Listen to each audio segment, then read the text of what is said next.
Hey, welcome. My name is SJ Miller, and I'm reporting to you from Happs TV. Follow us on Twitter at Happs News. And I'm coming to you live from the 20th anniversary memorial vigil for Matthew Shepard. We're live from Laramie, Wyoming. And so I grew up in Laramie. I was about 6 years old in 1998 when Matt was killed. And we've got a lot of folks out here tonight to memorialize that and to commemorate that and in remembrance of what's happened since then. So I've got a few folks who are interested in talking, and I'm going to go and meet our mayor right now, who's very, very active with our community and has done a lot with us. We've got a lot of folks here tonight.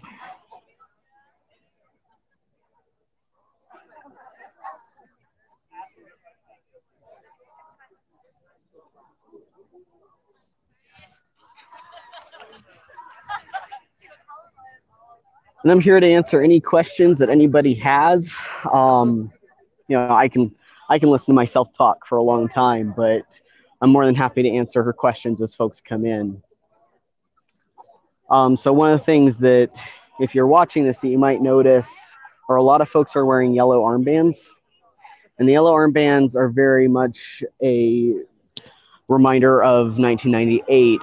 One of the things that happened following Matt's murder was our community, we took scraps of yellow fabric and drew 3 green circles on them. And that was a symbol of peace. And it was also something that just was overwhelmingly everywhere. Everyone, we tied them to pretty much everything. People wore them on their arms. I remember people tying them to their guitars, and I know I still have seen people who do that.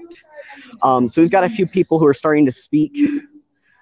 So I'm gonna let them talk, and we'll kind of see what's going on.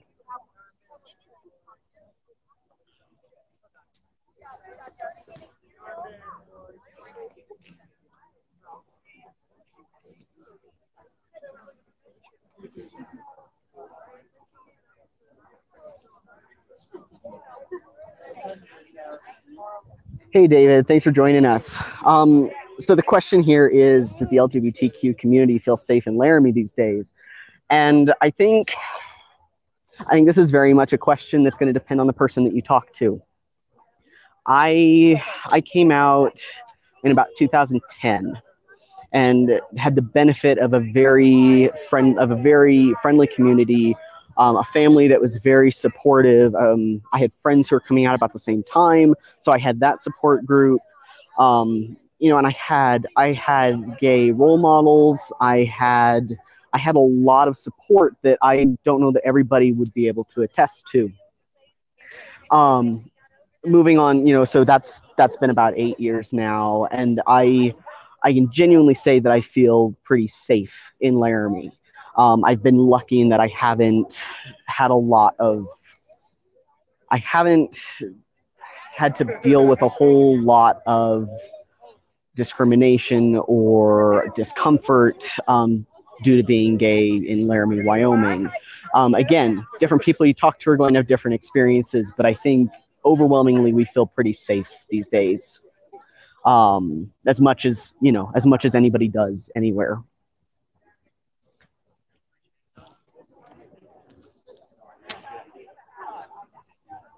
So we've still got folks, they're handing out more of these armbands, and they're handing out candles. So the wind in Laramie is really horrendous. I mean, really, really awful. And so we can't have real candles tonight. So we're gonna use these to prevent any wildfires. We've had several of those in the area lately. Hi, Ivka, Adam, at CA Ivka. So I have always lived in Laramie except for 2 years. I moved out of Laramie in 2012, and I went to Portales, New Mexico. It's a small town about an hour away from the Texas border, and that's where I went to grad school. And so I went there for 2 years, and then I came back here and started working at the University of Wyoming. David again, are there any permanent memorials in Laramie for Matt? So I'm trying to think of something really obvious that we would have. And I know that I'm sure that a lot of places have these. We have a lot of places with benches with little name placards on them. And I know that there are ones here with Matt's name on them. I think a lot of Matt's permanent memorial has been in what has happened since he was murdered. We worked toward getting a non-discrimination ordinance that went through in 2015, about a month before gay marriage was legalized throughout the nation. So you can see we're definitely getting more people. You can see, you might be able to see some of the candles are coming on.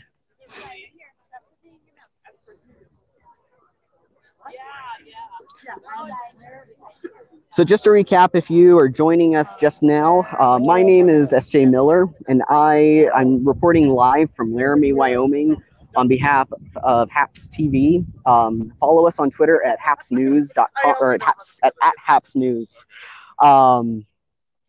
Yes, please. Thank you. No problem. So folks are coming around and passing out these yellow bands like I was talking about. Again, you can see kind of the wind and what it's doing right now, but these are what these look like. So I'm here reporting on the vigil for Matthew Shepard. It's the 20th anniversary of his death. So we've got a few of our speakers who are starting, and I'll go to them a little bit here. We've got a question. Do you feel like Wyoming is progressive or behind the rest of the nation in terms of acceptance of LGBTQ?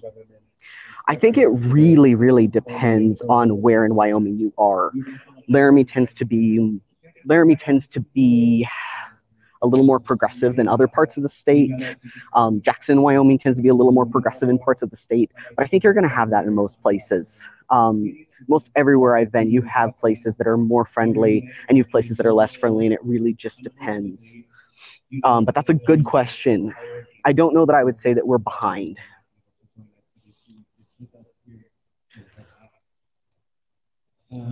So we've got speakers going. We're going to come and get in here. In the audience, and for that reason, we have a table of resources set up with assistance from someone from University Counseling Center available to talk as well. Julio, do you mind raising your hand? It's over here. At any point, feel free to leave the group, come discuss with Julio. It is an amazing opportunity to have him here and check out those resources at any point within the night. Yeah, feel free to always check. 20 years ago, the world watched in horror as Matthew Shepard struggled for life after having been brutally beaten 5 days earlier. People could not process how such an act could happen here in America, or how it could be so savage, or how it could happen because of his identity as a gay man. Matthew Shepard succumbed to his wounds on October 12, 1998, and so we gather here tonight, 20 years later, to mourn the passing of a life cut short by hate and prejudice. Yet we also gather here 20 years after his death to celebrate the legacy of Matthew Shepard and the progress that has been made. Matthew's death served as a turning point for the LGBTQ plus community in terms of their visibility and their movement towards equal rights. In 2003, the Supreme Court ruled that states could not regulate or criminalize consensual behavior between same-sex adults. In 2009, then President Obama signed the Matthew Shepard and James Byrd Jr. Hate Crimes Prevention Act, which added sexual orientation and gender identity to the list of protected statuses in federal hate crime laws. In 2013, the Federal Defense of Marriage Act was ruled unconstitutional by the Supreme Court. And then in 2015, the Supreme Court ruled that same-sex couples have the same right to marry as straight couples. Yet we would be remiss if we forgot how much further we must go. While we celebrate this progress, we must remember that open discrimination against LGBTQ plus community is still very prevalent here in the U.S. In 28 states, including Wyoming, LGBTQ plus individuals can legally be denied housing. In 17 states, including Wyoming, LGBTQ plus individuals can legally be denied employment. While further 11 states only provide protections for public employment. In 39 states, including Wyoming, LGBTQ plus individuals can legally be excluded from public accommodations. In 15 states, the LGBTQ plus community is not included in hate crimes legislation, and in a further 5 states, including Wyoming, don't even have hate crime laws on the books. Surveys also find that the majority of the LGBTQ plus community in America have experienced some form of harassment or discrimination at some point in their lives. We can do better here in Wyoming and elsewhere. So we are gathered here tonight for 3 reasons: to mourn Matthew's untimely death, to celebrate his legacy and the progress that has been made, and to resolve ourselves to keep going until equal rights is reality for everyone, regardless of sexual orientation or gender identity. For in the immortal words of Reverend Dr. Martin Luther King Jr., the moral arc of the universe is long, but it bends towards justice. In the name of Matthew Shepard, we will achieve justice. It's now our pleasure to invite Laramie Mayor Andy Somerville forward to read the proclamation the city has issued to commemorate Matthew and the remembrance activities we've all been engaged with in the past week.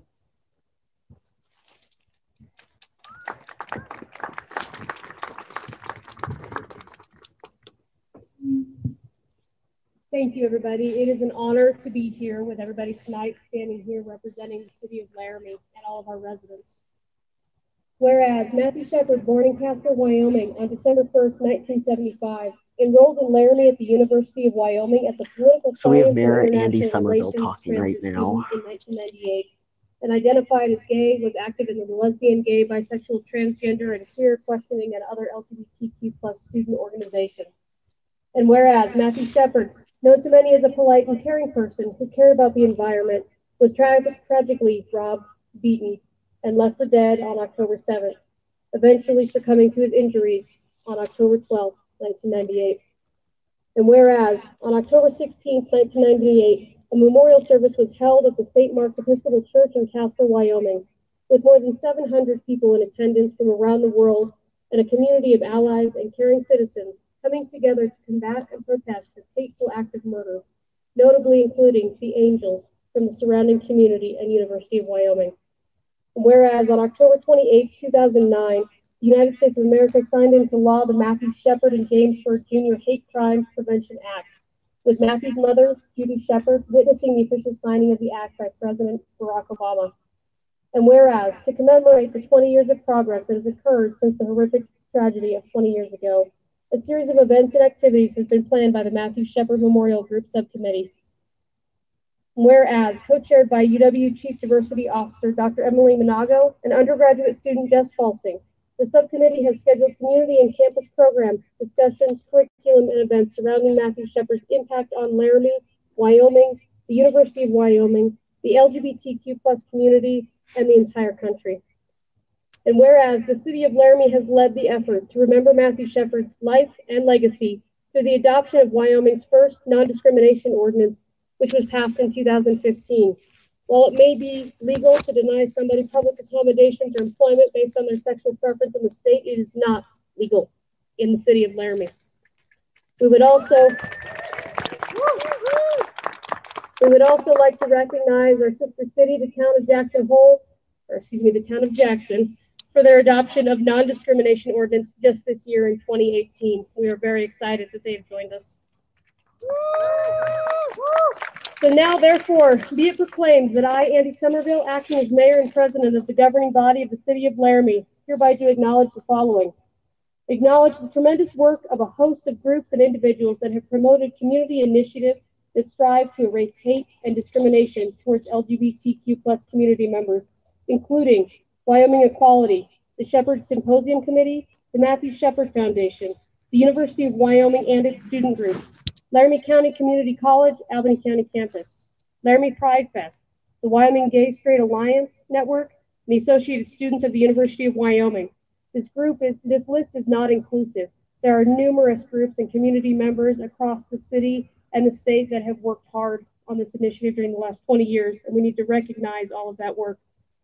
We affirm that the City of Laramie and the University of Wyoming stand in our collective commitment to stop hate, discrimination, injustice, and violence as we choose to remember the horrific violent murder of an LGBTQ plus member who was a member of not only the University of Wyoming, but this Laramie community. Finally, I proclaim October 2018 as Matthew Shepard's 20th Memorial Remembrance Month. It is a month to remember the potentially deadly outcomes of hate towards any group of people based on sexual orientation, race, ability, gender identity, class, gender expression, immigration status, religion, skin color, and the many other ways in which we are diverse. We recognize Matthew Shepard's life and legacy and affirmation that Laramie stands now as a stronger community working together to ensure a safe, open, and welcoming community for all residents. We have made progress in the last 20 years, but there is still quite a bit of work to be done, and I look forward to working with everybody to continue on that path. Thank you very much.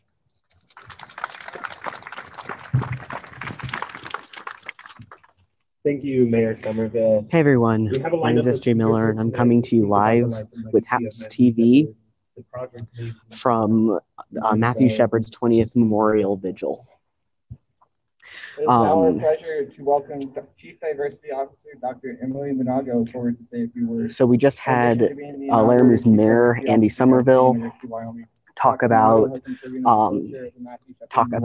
Matt Shepard's murder, and she declared October 2018 Matthew's Memorial Month. Our next speaker is Dr. Emily Minago, the Chief Diversity Officer for the University of Wyoming, and we'll get as close as we can. Thank you for the introduction. I was asked to speak at the legacy event we had in July to talk about Matthew Shepard and the significance of his life.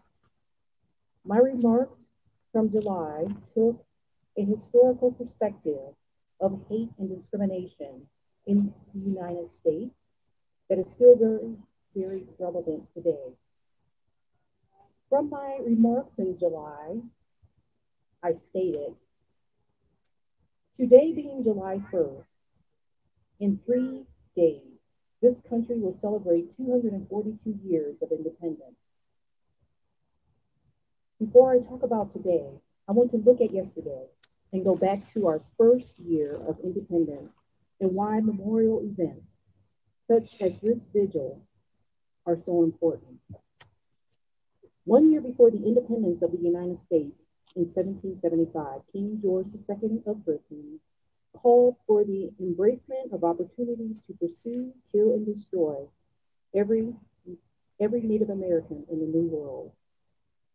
In 1776, the United States fought and won independence from Britain and continued its violence, genocide, murder, robbing of land, and destruction of the languages and cultures of the indigenous people of this continent. All that began 200 years.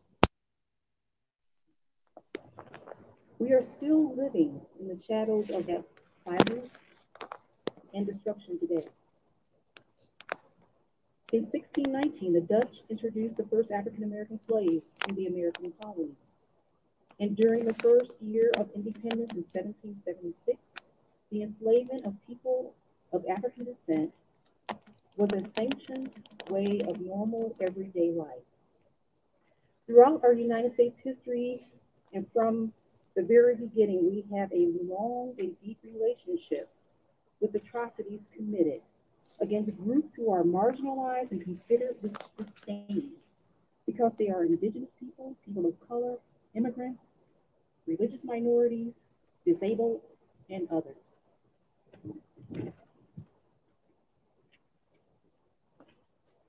We have a history of separating families from Native American children, moved away to Indian schools, African American children separated through slavery, and modern day mass incarceration of Black and Brown people.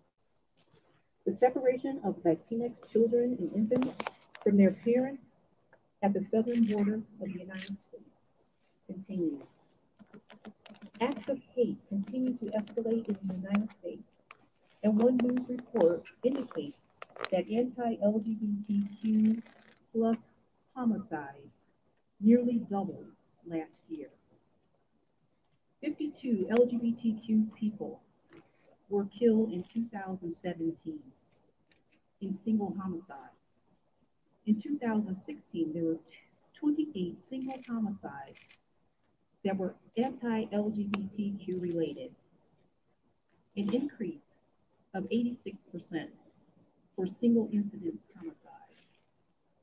Excluded from this number is the 2016 mass murder of 49 people at the Pulse Gay nightclub in Orlando, Florida.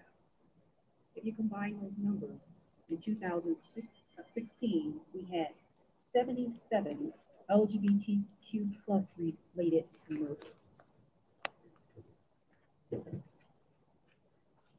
Nationally, acts of murder, an ultimate expression of hate and violence, has escalated by 85%. And that's 20 years since the murder of Matthew Shepard.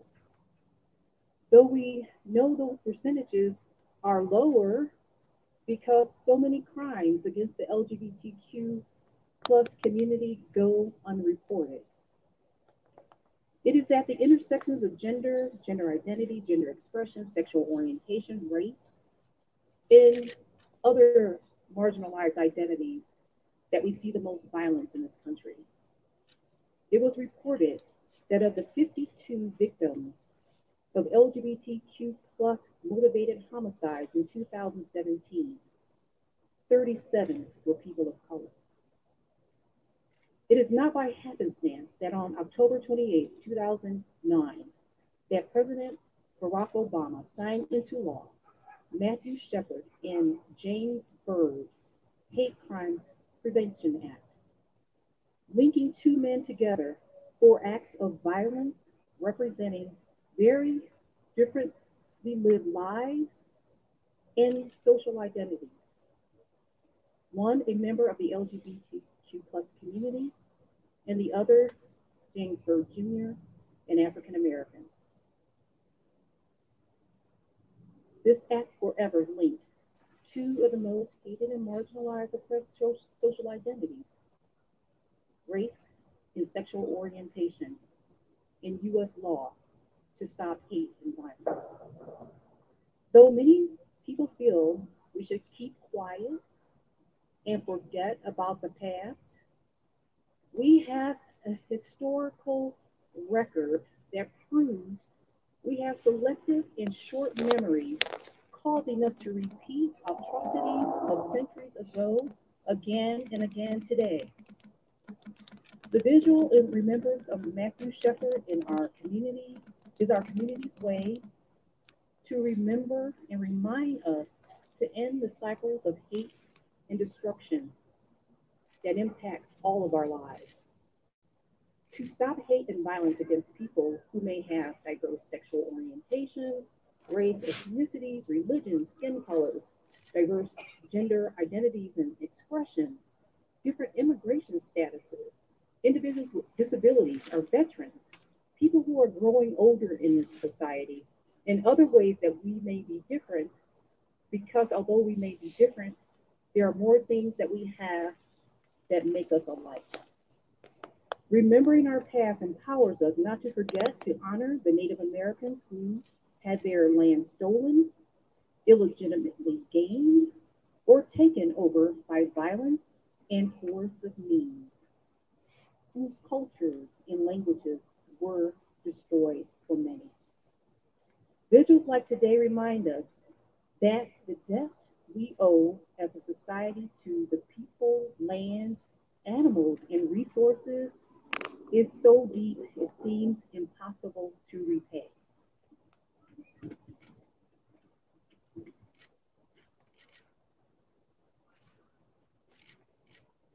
But let us not feel burdened, but enlightened that we have the power to do something. To clear our debt, we can remember and accept the good and the bad of our collective histories together and settle for no less than to create a future that sees and treats everyone with equality.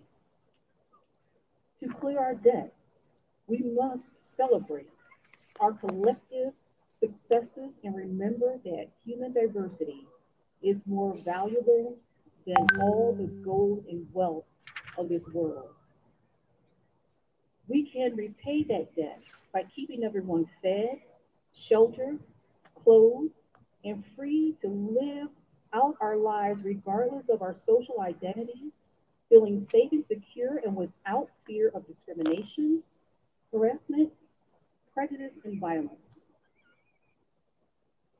In closing, I want to talk about October 12th, the day Matthew Shepard died, one day removed from National Coming Out Day, a 30-year tradition in the United States. National Coming Out Day, the first march happened in 1987, and about 500,000 people marched on Washington for gay rights. We must also remember civil rights marches of Native Americans, Black, brown, and other people, women, all types of people have marched on Washington. So today, when we gather and remember for the young Black gay man who lived and was murdered in this community, named Matthew Shepard, we must also remember the Black man, James Byrd Jr., because together, the Hate Crimes Prevention Act was signed in both of their names. And we must remember that all of us have intersecting identities. Remember programs such as the Matthew Shepard Memorial event that began with the Office of the President hosting an LGBTQ reception, and including events such as Grammy Money Conservatory, the Rainbow Youth Sports Center hosting National Coming Out Day Luncheon, and so many more programs. Those programs that promote diversity, equity, and inclusion are making deposits on the debt that we owe. And the first unjust encounter with the indigenous people of this country. Hey everyone, my name is S.J. Miller. If you're just now joining us, I'm live from Laramie, Wyoming, from a 20th anniversary memorial vigil for Matthew Shepard. I'm trying to get closer to the speakers, but there are so many people here and they are packed in. So I'll do what I can for you guys. Oh, I'm getting a question about how many people are here. I'm not great at estimating numbers, I'll admit that to you right now. I mean, even just in my immediate area, we've got well over 100 people packed into this plaza, and I think it's probably closer to 200.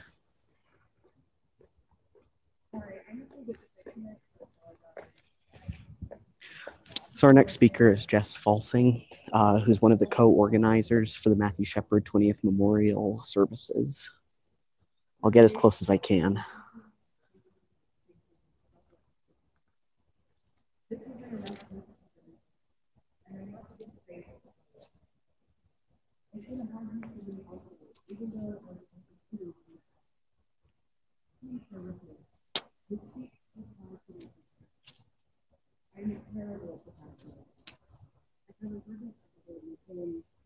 I'm trying to practice self-compassion closely for others.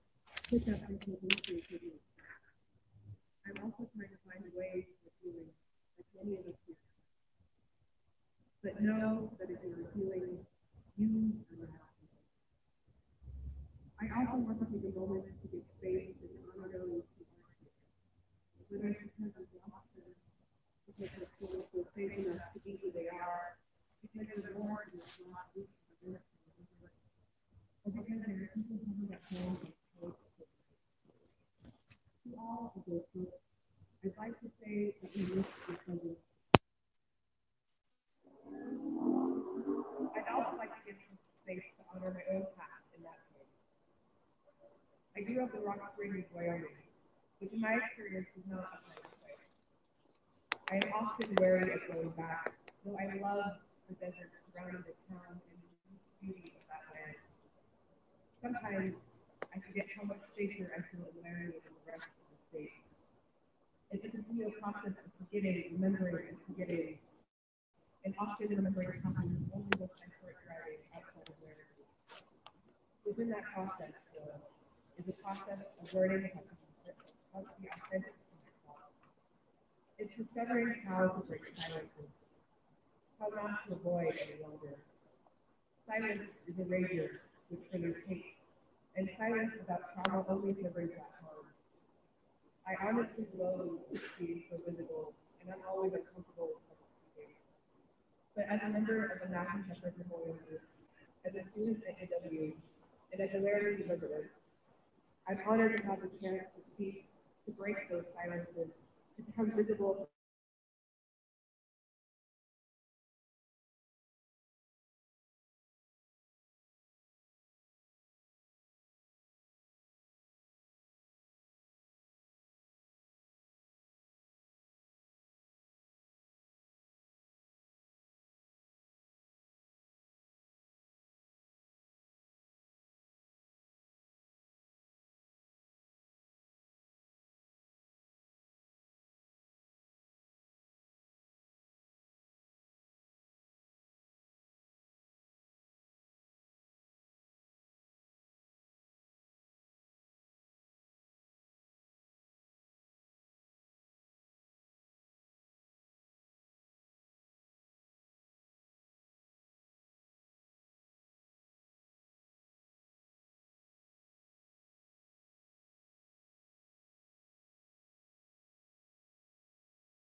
I used to go biking east of town. It's a quick trip out there as opposed to Happy Jack. It's also so near the fence where Matthew was taken, tied, beaten, and left to die alone. Since I've served on the Matthew, I haven't really been out towards the fence.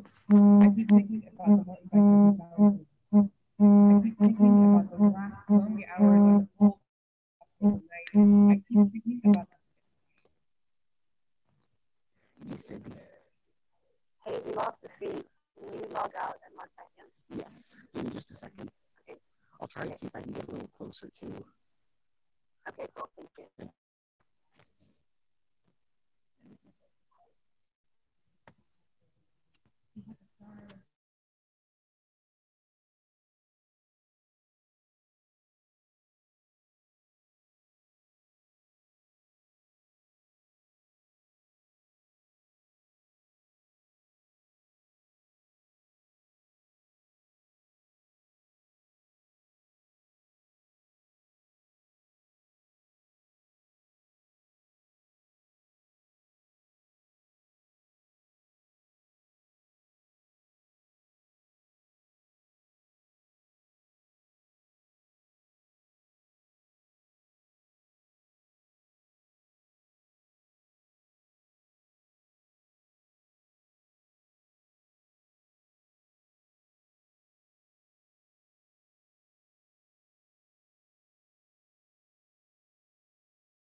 Log back out, but I'm back in now.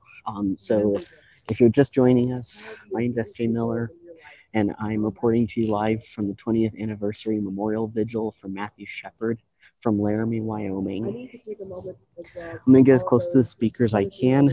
Currently speaking is Jess Falsing. She's a student at the University of Wyoming and has also been on the committee for organizing the memorials for this year.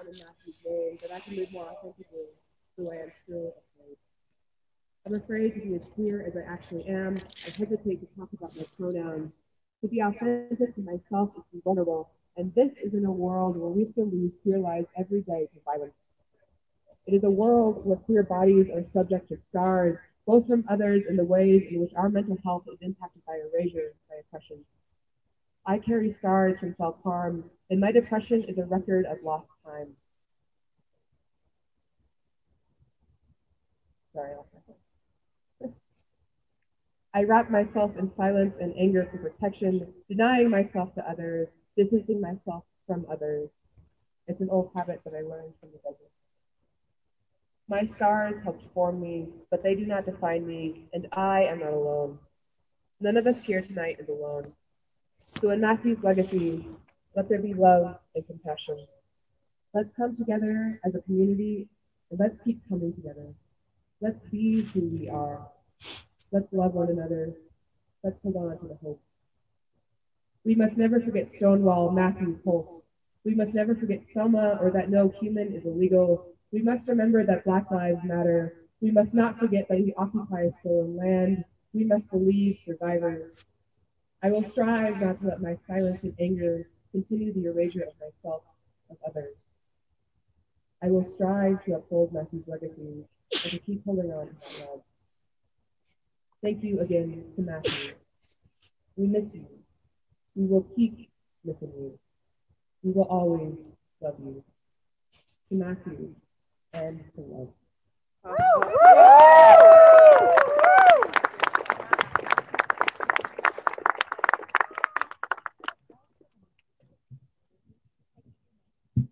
Thank you to Jeff for your words tonight.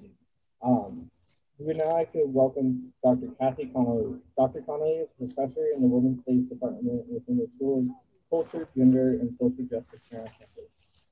Since 2008, she's also Hey everyone, if you're just joining us, my name is SJ Miller and I'm reporting to you live with Happs TV.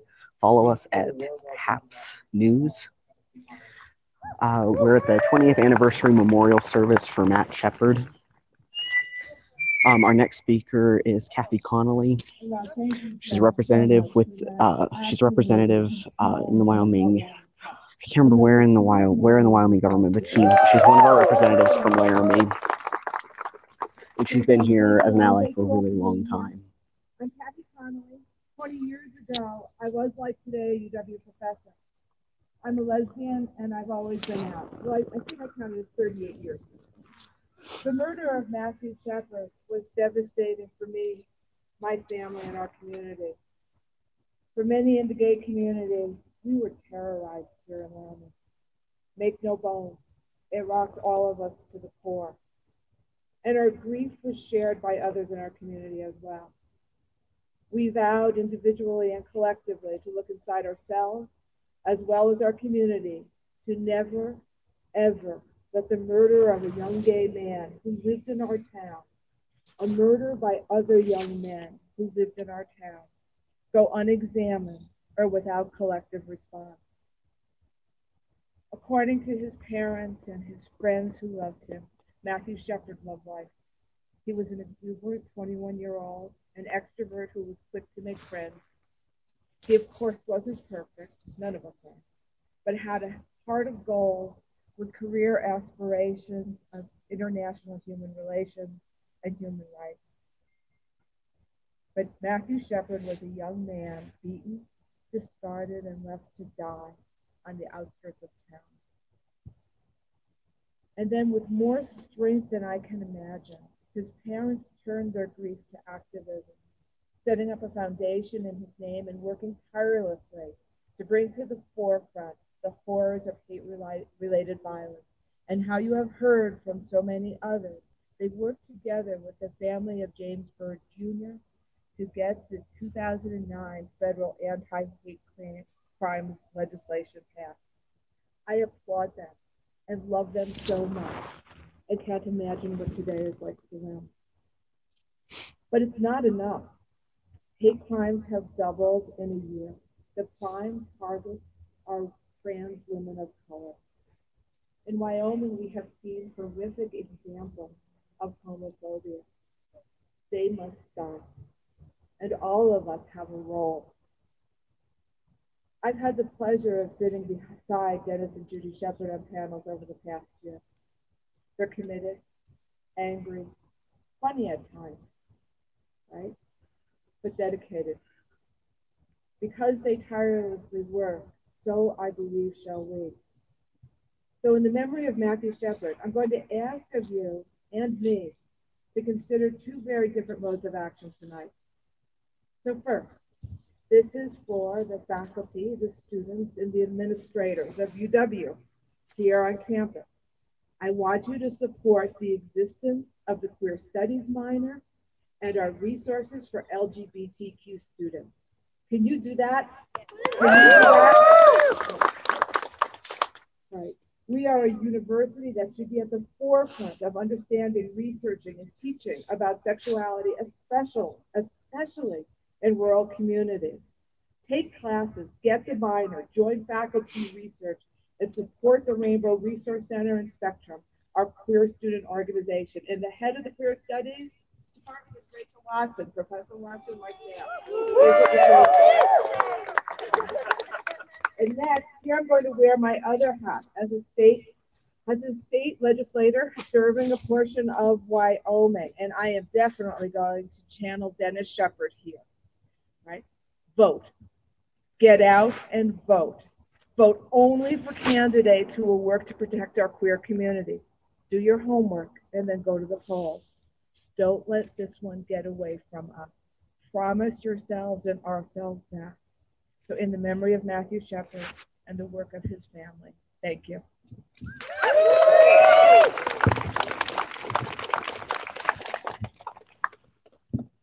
Thank you, Dr. Connolly. It is now our pleasure to welcome Q. Q is an activist and master's student here at the University of Wyoming. Please give a warm welcome to Q.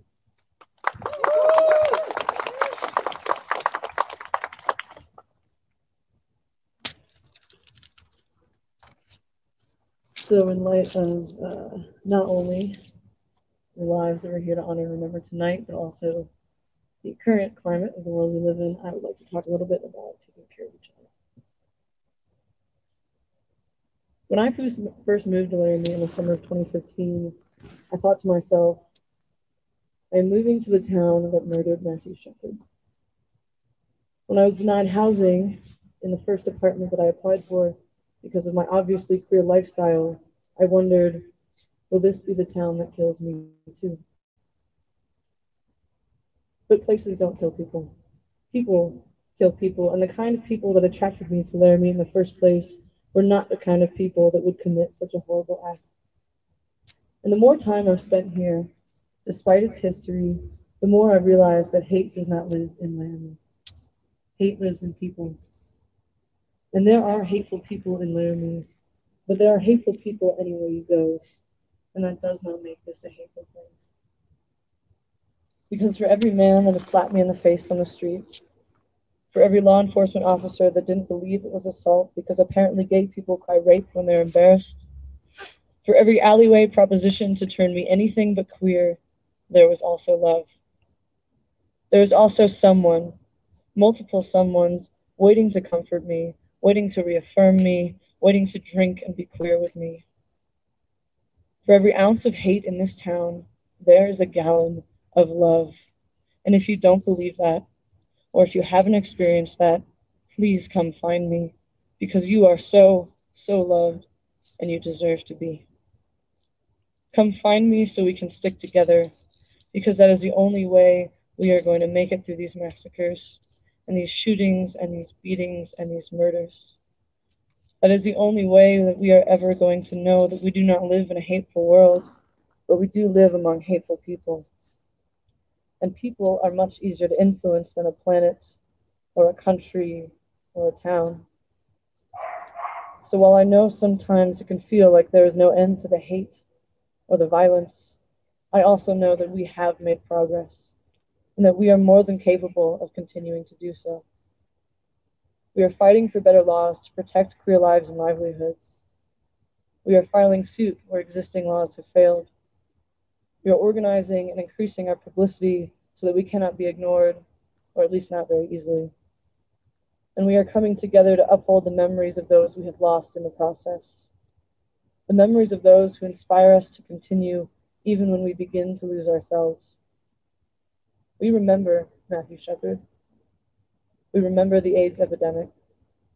We remember Pulse. We remember Chechnya. We remember every queer life we've ever known that has been lost to hate and violence, and we mourn them. And we acknowledge the sacrifices they had to make for simply being themselves. And we thank whatever entity we believe in that we are still here, that we can still fight. And I know sometimes we don't. that sometimes the pain and the suffering and the ignorance seem like they will never be outweighed by freedom or joy or love, and that the latter are not worth waiting around for. And as someone who has tried to take my own life, I can't offer any guarantee one way or the other, but I can tell you this. If we are gone, there is no reason for change to happen. If we are gone, hateful people will still remain. If you were gone, someone would miss you. If you were gone, someone would mourn you. I would miss you. I would mourn you. So please, come find me. Come find any one of these amazing speakers, organizers, crowd members, activists, and friends here tonight, and come love with us. Come remember with us. Come mourn with us. And most importantly, come fight with us. Thank you.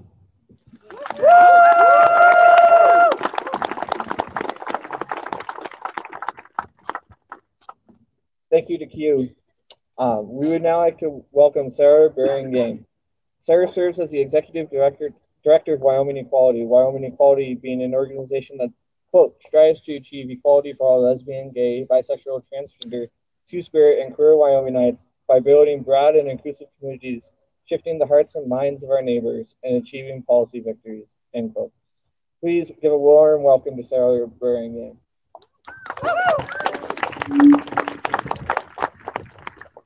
I'm wearing heels. Good evening, I'm Sarah Burlingame. I'm here representing Wyoming Equality, and I'm joined by members of my board and staff in the audience, John King, Reverend Ken, Reverend Hannah, I think Melanie Beehills there someplace, and Ammon, our new GSA coordinator. The work that Wyoming Equality does is sometimes a race. And for me, the race started 20 years ago. We moved here in August of 1998, my family from California. And I went to work at a junior high school. And it wasn't a great job. It wasn't a great time. And every day I ate lunch by myself in the classroom because no one mentioned that there was a teacher's lounge upstairs. And perhaps I could go up there. When someone came by and told me that a boy had been found on a fence outside of Laramie, I didn't have anybody to discuss it with.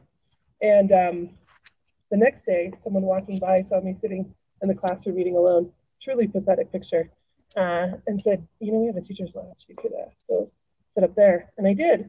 And immediately, the man who was a social studies instructor began to talk about Matthew and let us all know that he didn't support the homosexual lifestyle.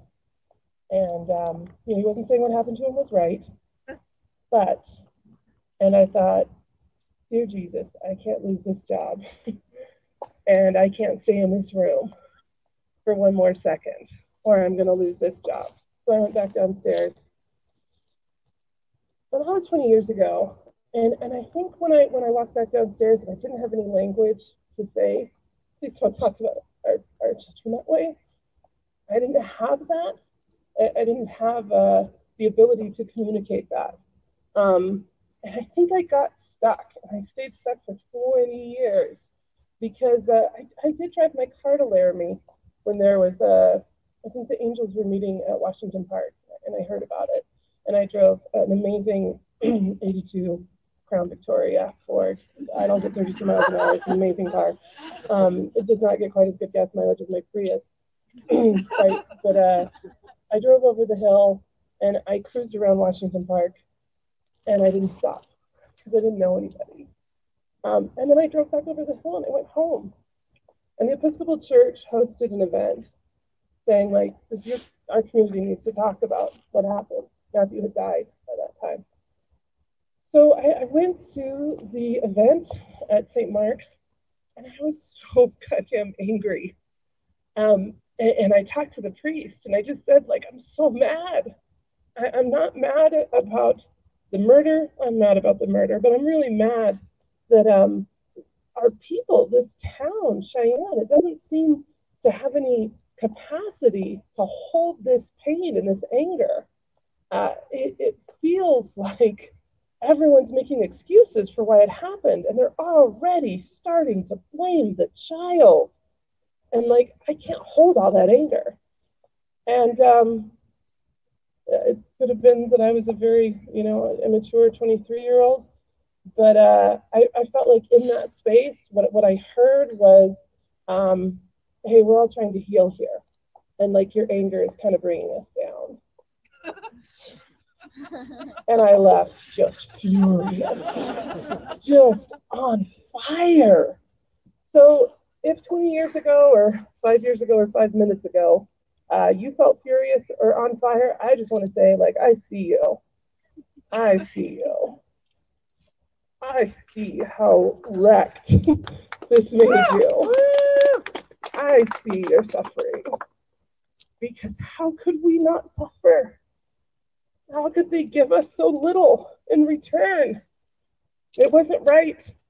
It wasn't right that our community didn't have that.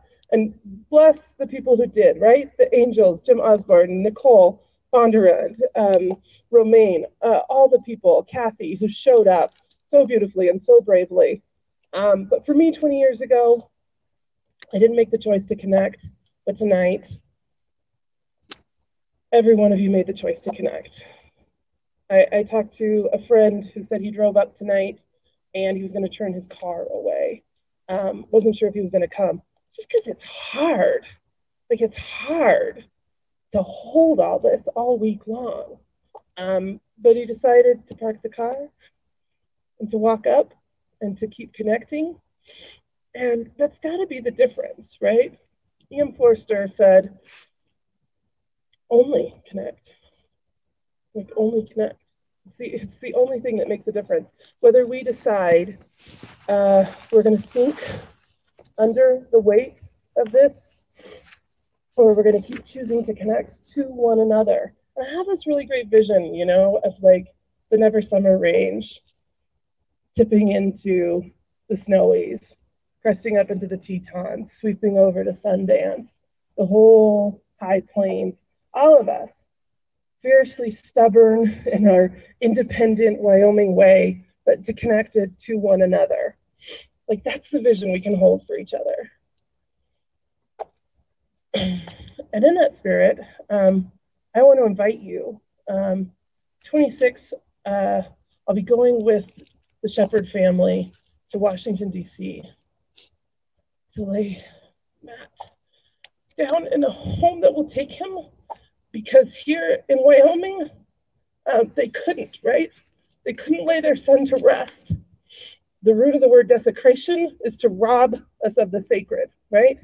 And his grave couldn't be at home in Wyoming because our world wasn't there yet. But we are all going to keep connecting with each other. We're going to make that world happen. And in the meantime, I don't want to go to DC without you. I don't want to lay Matthew down without your names, every one of you, with me, because I want us all there. I want us all to keep connecting. So we'll put something up on social media tonight. On Monday, there will be something on the website, www.wyomingequality.org, and you give us your names. And with all the love and tenderness in our heart, we will write them down on something that the Wyoming Art Party will make for us that will be amazing, because everything they make is imbued with love and radical, gorgeous art. And we're going to carry your names to that cathedral that is too far from the Snowies, and say goodbye there so we can come back home and we can do this work of connecting with each other, of making a world where Matthew Shepard's name is remembered, where it is loved, where it is revered, and Wyoming is known as the home of Matthew Shepard, who made that happen. Amen.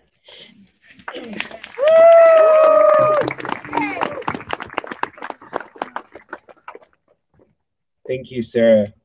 We would now like to welcome Father Rob Spalding of the St. Paul's Newman Center 20 years ago, the Newman Center hosted the first candlelight vigil in Laramie held in Matthew's honor, and we are excited to welcome Father Rob today. Please give a warm welcome to Father Rob Spalding.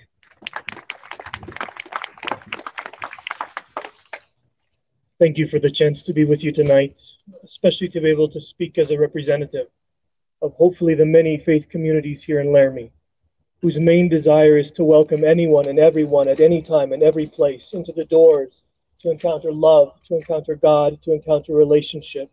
So to the many of those who are working in this community, thank you. It's a privilege to represent you tonight.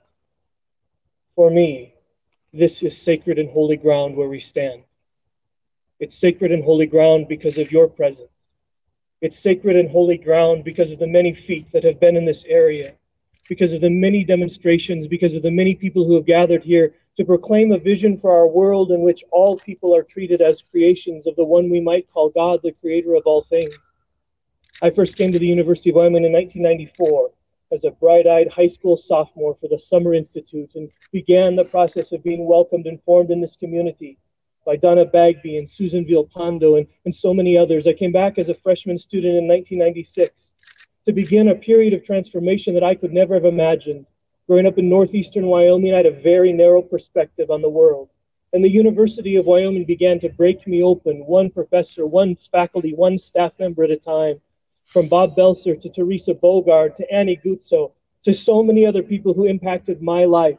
But one of the most important teachers, Matthew Shepard. I use the name Matthew with reverence because I did not know him as a friend. And I do not feel it would be appropriate to refer to him as Matt. The impact of his life and death changed my perspective on the world. It changed my understanding of what it means to be a human person. I would not be able to be somebody publicly representing a church without Matthew in my life. I remember 20 years ago when we gathered on that front lawn, when I saw a church that I represent that so oftentimes causes harm and pain and hatred to our brothers and sisters. And for that, I am so sorry that ever happens. But that faith community coming together and saying, no, this is not who we are. With Matthew as our brother, we will stand together. And then a year later, 19 years ago, to stand on the other side of these trees with 600 of us holding candles, remembering the great amount of work that still needed to be done, the great amount of hearts that need to be changed in our world.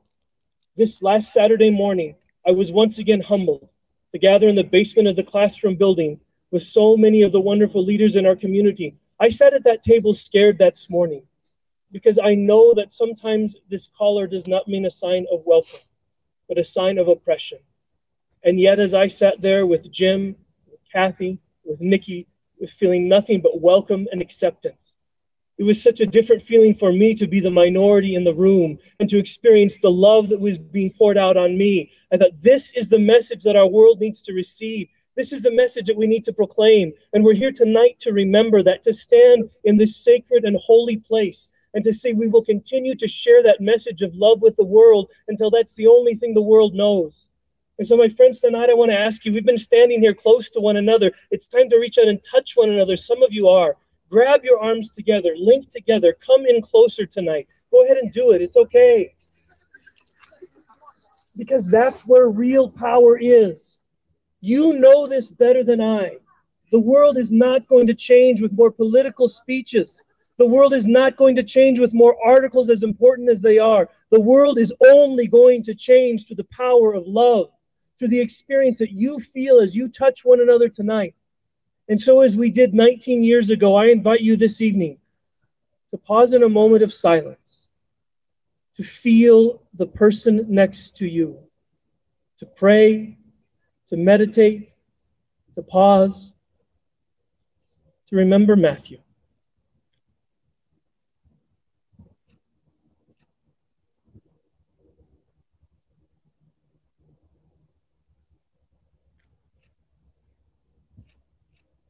"19 years ago, we were invited to sign a pledge of nonviolence. I invite you to consider doing that tonight, to take it home with your roommates and family members, to sign that pledge that recognizes that violence doesn't begin in external actions, but it begins in our thoughts, in our words, in our feelings. To resolve ourselves to be people who stand for a world in which violence is never acceptable. 19 years ago, the president of the University of Wyoming, Philip Dubois, said, "In the past year, we've learned just how important it was for our community to speak with one voice in rejecting violence and hate." He said, "Tonight, we remember Matthew, not as a martyr or a symbol, but as a son and a brother. And I add tonight, a friend. We remember Matthew not with sorrow, but with our own commitment to peace, with hope for a renewed commitment to our belief that our diversity is our strength. Tonight, each of us holds these candles. Each of these candles generate only a tiny bit of energy and light toward a world that rejects prejudice, stereotypes, hatred, and violence. But their combined force will light a highway of hope." Father Roger Schmidt, and Matt is a friend of mine, said, "I believe there's a right kind of tears that need to be shed." My friends, don't stop crying. It reminds us of our humanity. He said, "I believe there's a right kind of hurt that we need to embrace. Don't stop hurting, for when we do, we will surrender." He said, "I hope you never lose being angry at this." Maybe Matt's friends, their most important mission is to remind the world to be angry at this, the holy anger that propels us forward, the holy anger that reminds us of the beauty of Matthew Shepard's life, the holy anger that allows us to embrace what happened and to never forget, and to keep moving forward with love until every human person on the face of this earth is seen as a beloved creation of the one we call God. We will continue to go to the boundaries and the margins until the boundaries and margins are erased. We will continue to draw circles of love broader and broader and bigger until finally we live in a place where no one stands outside the circle and there is only one community, one human family of love. And we will do it in honor of Matthew.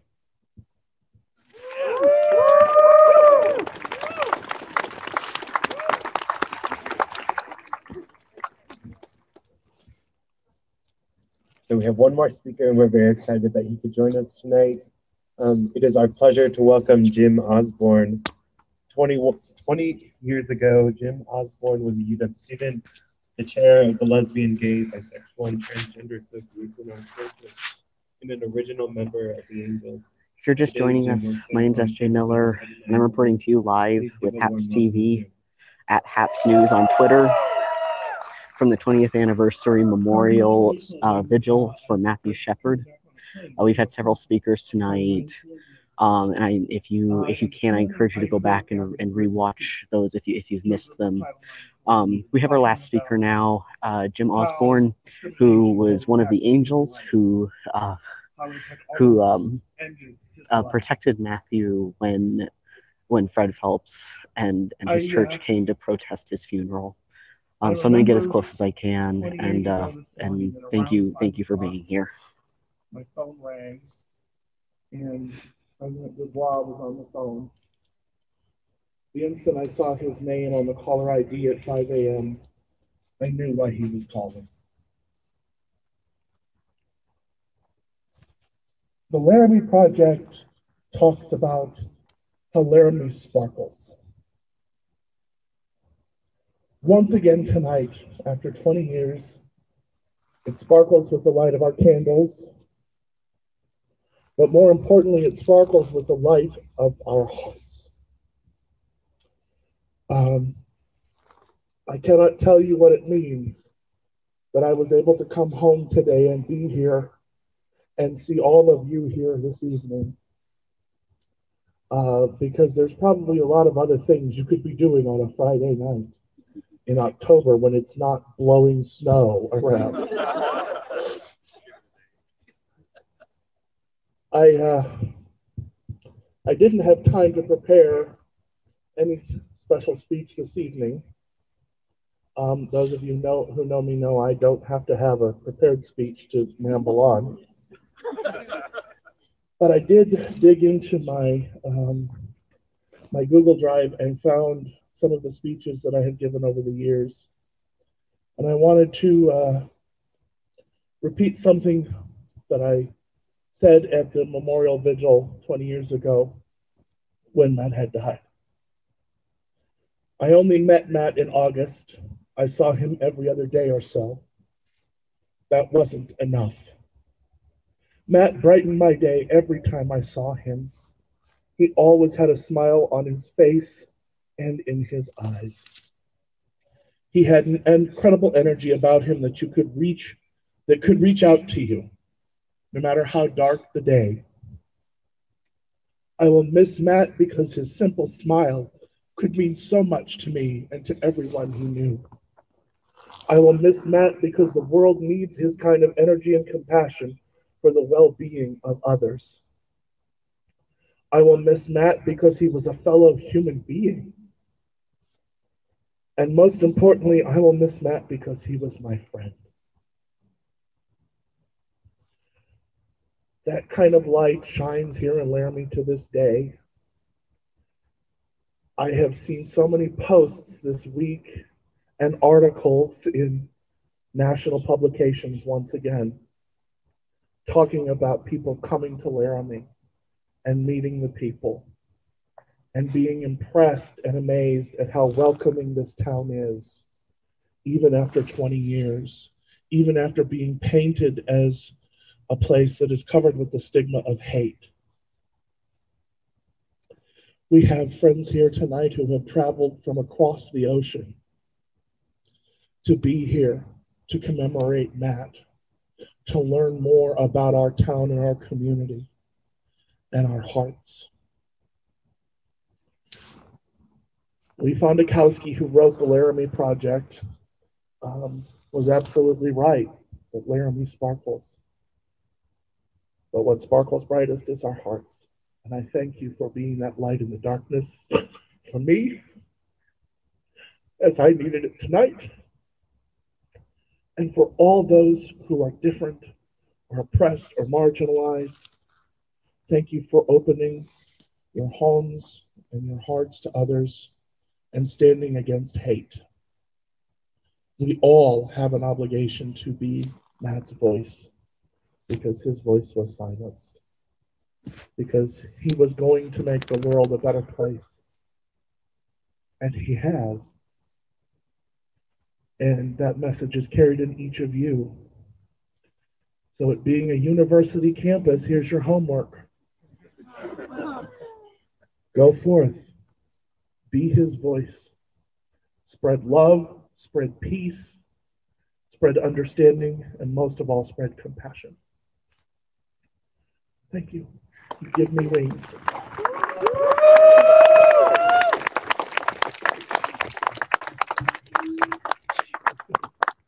Thank you so much to Jim for being here, for being able to join us tonight, and for his words. That concludes our speakers for tonight. We want to thank you all for joining us tonight. In parting, we would like to bid you all to remember Matthew and his legacy, but also to commit yourselves, just as we and many others on this campus and in this community have, to working towards a welcoming and inclusive world where everyone is free to celebrate their identity without fear of discrimination and violence, a world that Matthew Shepard would have been proud to live in. Please join us in walking over to the Arts and Sciences building and to the memorial bench honoring Matthew Shepard, where we will be ending our night of remembrance, and you are welcome to stay and reflect as long as you deem necessary. Again, we want to thank you for joining us. We wish you all a good night and a good weekend, and please be safe.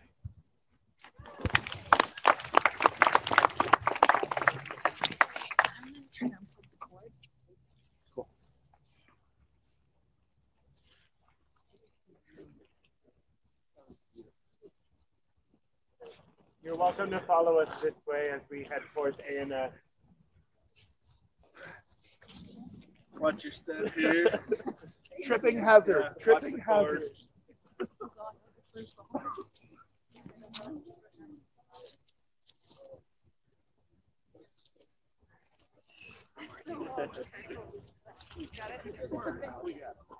Thank you.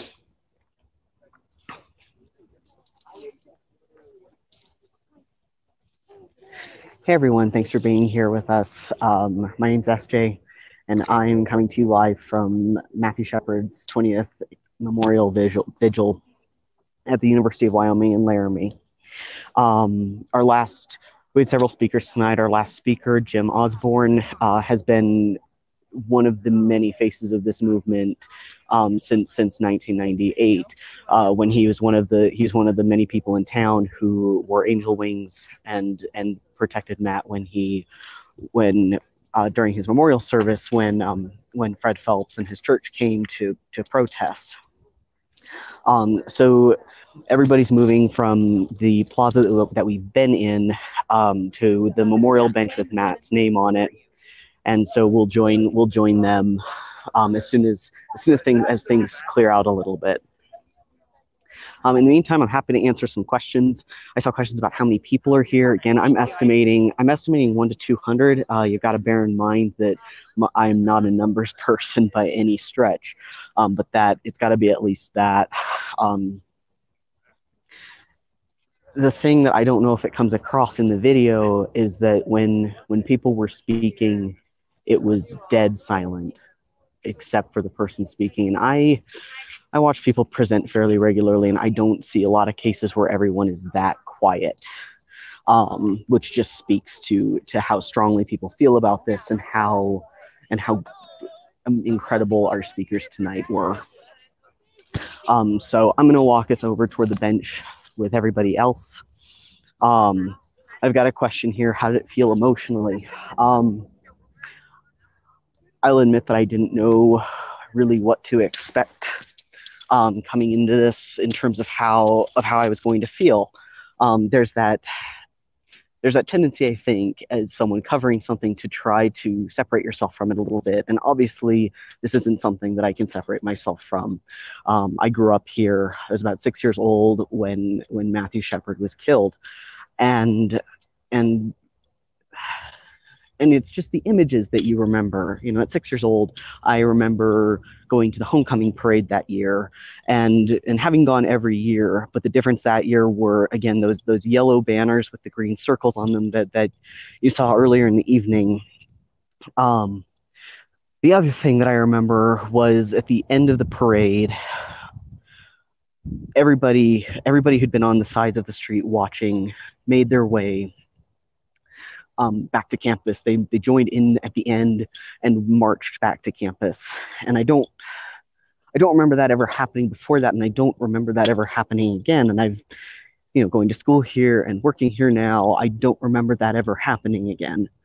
And it was just, I don't even know that I can quite put into words what that was like, but it stands out in my mind. If I think about what was going on that year, that's one of the things that I remember. So this bench is all the way across campus. And we're almost there. Most of the people have already made it over there. If anybody has questions, I'm happy to answer those. I'm sorry it's so dark. We have about 3 lights in this pasture. And I am currently not near any of them.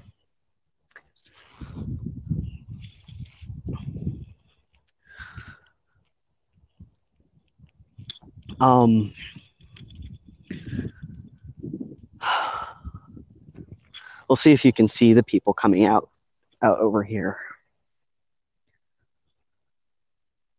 I can just barely see the candles from here. Hey, Tazo, welcome from Seattle. Thanks for joining us. So I'm getting a question about how I came out. And so I came out when I was about 18. And what really took me so long was I was waiting until I was actually dating someone. I think there was a part of me that couldn't decide if I was actually gay yet or not. And so when I was 18, I met someone and started seeing her. And that ended about 3 years later, but that was really where I came out. And my coming out was not very exciting. It was very much telling folks, oh, I have a girlfriend, and assuming that they would see me as a girl and go, oh, okay, she's gay.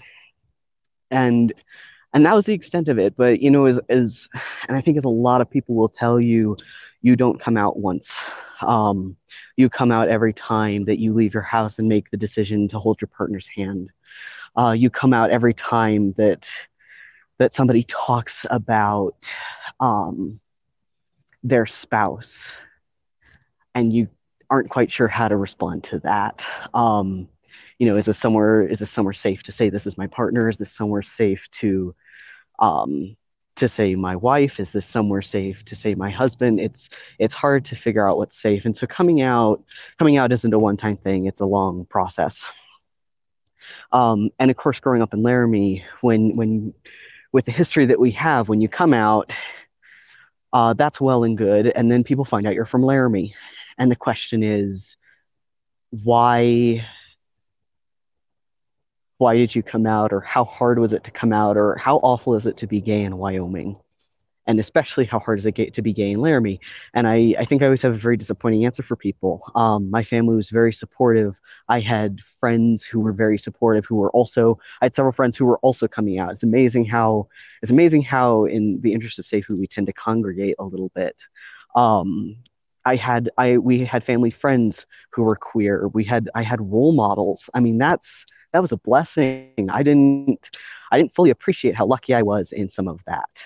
And I think even by the time I came out, I think my folks kind of knew. I remember talking to my mom at one point and her asking if I was maybe gay, and I was like, oh, no, maybe not. I don't know yet. And I figured it out a couple years later. So yeah, that's the long and short of the story of how I came out. Thanks, Tazo. I appreciate that. Tazo says, I'm glad you felt like you could finally come out. And I appreciate that. And I'd also say I don't know if it was really that I felt like I finally could come out, so much as I finally felt like I had proof for myself or proof for other people. And it's a lot easier to say I'm gay, this is my partner, than to just say I'm gay and not be dating someone. At least that was my experience. I think other people have very different experiences, and I can only speak personally. Tazo's also asking, are you his brother, friend of Matthew? So again, I was about 6 years old in October of 1998 when Matthew was murdered. And so I did not know Matthew. I did not know Matthew's family. And I still don't, beyond sort of that legendary, you know, we all know who they are at this point, or at least most of the people I know do. And so I don't think it's so much a matter of being a friend of Matthew's so much as it is he's very much a presence. And as someone who came out in Laramie post Matt Shepard, I started college during the 10-year anniversary, so 2008.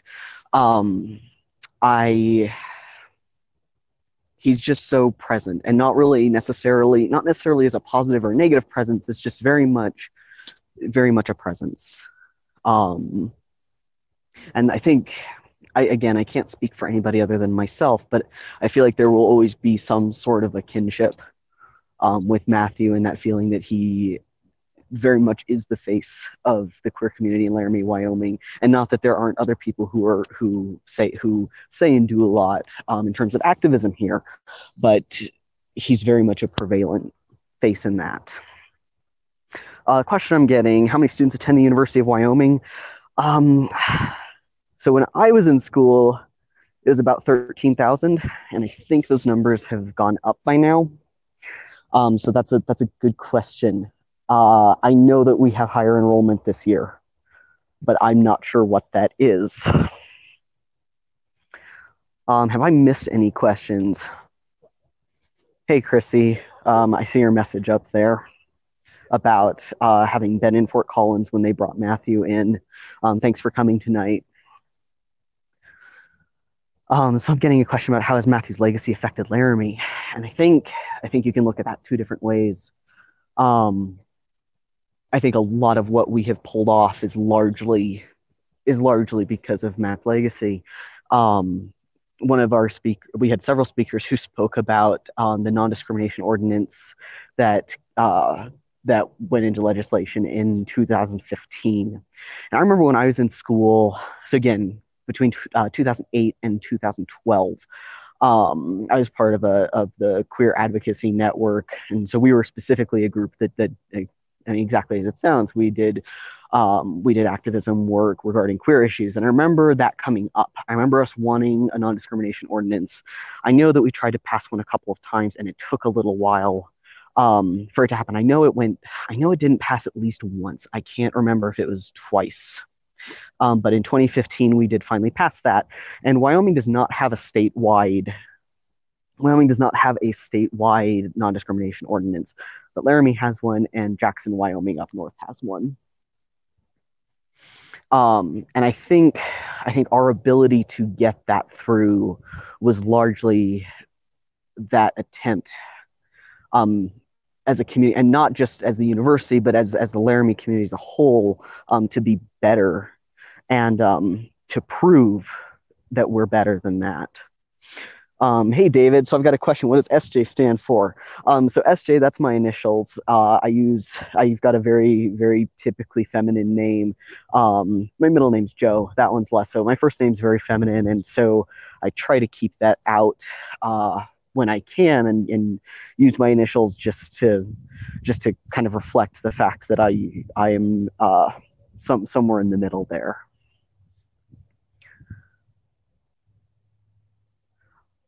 Sorry, I'm reading back through comments because I know I missed some of them. Vosh Plash.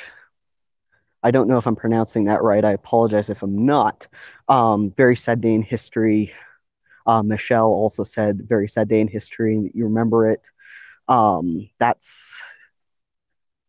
I think that's a pretty succinct way to put that. Very sad, but it's amazing what's come out of it. And was that worth Matt's life? Obviously not. But the community has changed so significantly as a result. Tazo, such a heartbreaking story. Yeah, I agree. And I don't know if there's much else I can say on that. We got a question here. What advice would I give to others to come out?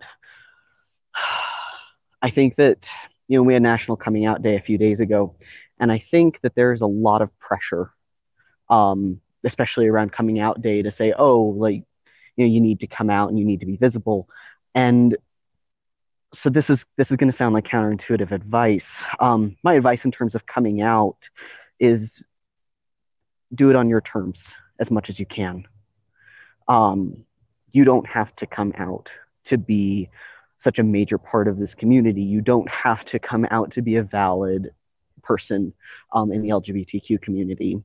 But when you come out, my biggest advice is to have that support system. And some people, that may be your family. Some people, that may be your chosen family.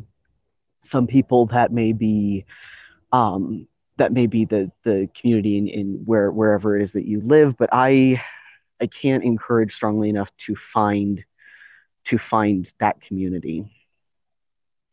Hey, Ricky. So I see your question. Who is Matt and what happened to him? So in October of 1998, Matthew Shepard was murdered outside of Laramie, Wyoming. He was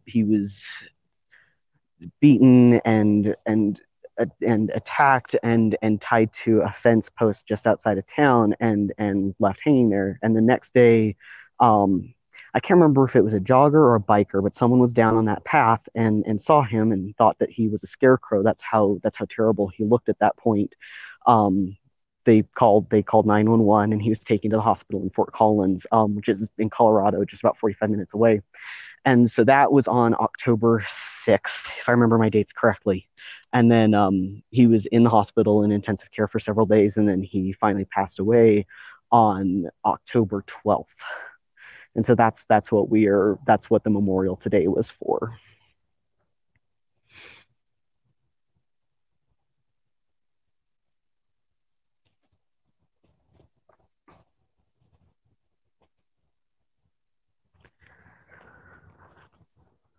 So I'm going to wrap up here because it is getting absolutely freezing out here. We had a cold snap this week. We went from being in the 80s a couple weekends ago to I think we're expecting 17 degrees high on Sunday. So I'm going to go warm up. Thank you everybody for joining us. I can't tell you guys how much I appreciate your interest in this story. Please follow us on @Happs News on Twitter. This is a really cool organization. We've got news stories coming to you from all over the world, and we're trying to get on the ground and give you stories from the people who live in these places. So please follow us. Thank you all for your comments all night. I appreciate them. I'm sorry I wasn't more talkative. And yeah, keep tuning in. So I'm SJ Miller signing off. Thanks again for joining us.